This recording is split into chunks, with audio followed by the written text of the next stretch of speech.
Watch Out, Little Wombat by Charles Fuge. Little Wombat was playing explorers with Rabbit and Koala. "Let's go to the creek to hunt for the bunyip," he said. "There's no such thing as a bunyip, silly," laughed Rabbit and Koala. "Oh, yes, there is, and I'm going to find him," said Little Wombat, and he marched off towards the creek all by himself.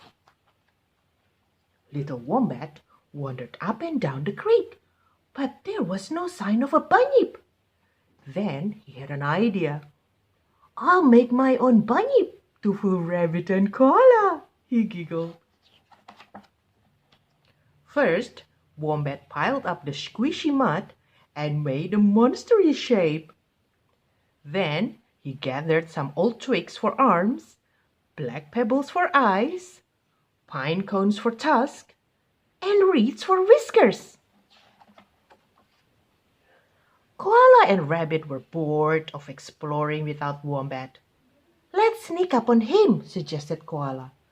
"And roar like a bunyip," laughed Rabbit. The friends crept quietly down to the creek and hid in the bushes.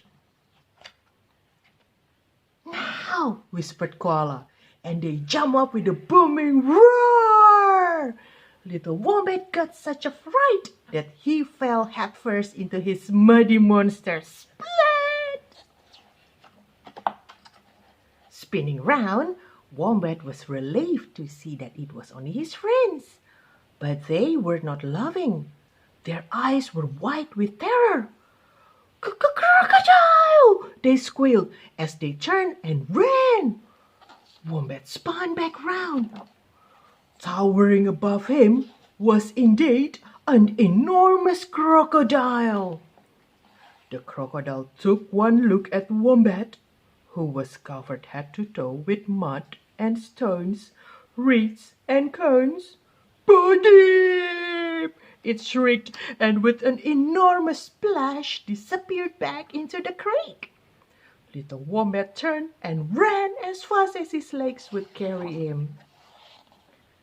Mrs. Wombat was sitting quietly outside the burrow when the three friends came rushing back.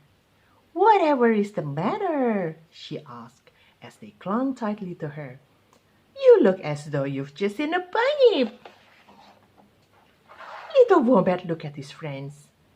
"There is no such thing as a bunyip," he grinned, and they all fell about laughing. Look. The end.